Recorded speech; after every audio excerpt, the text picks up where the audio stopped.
कहाँ शीतल रानी, कहाँ से शीतल रानी हो सखिया, कहाँ से आवे भगवान, कहाँ शिव शंकर, कहाँ शिव शंकर हो।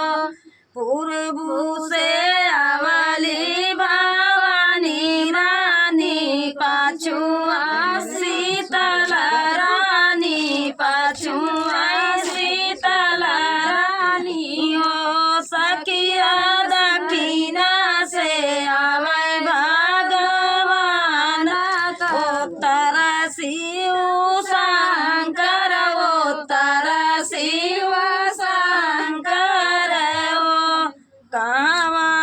काउता खाई आई भवानी रानी, काऊ शीतल रानी, काऊ शीतल रानी हो सखिया, काउता खाई आई भगवान, काउता शिव शंकर, काउता शिव शंकर हो। दूध माता खाई आई भवानी रानी, घियाना शीतल रानी, घियाना शीतल रानी हो सखिया, घियाना का लड्डू भगवान, खाता शिव शंकर, खाता शिव शंकर हो सखिया, घियाना का लड्डू भगवान, खाता शिव शंकर, खाता शिव शंकर हो।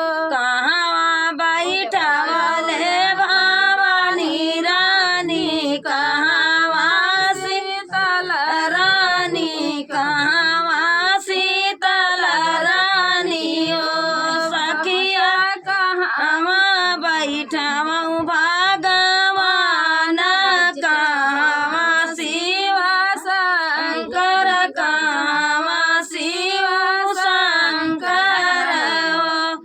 आंगने बैठावले भवानी रानी, निमिया शीतल रानी, निमिया शीतल रानी हो सखिया, द्वारे बैठावऊ भगवान, खाता शिव शंकर, खाता शिव शंकर हो। तो फ्रेंड, इस गीत आप लोग कैसे लगा कमेंट बॉक्स में बताना।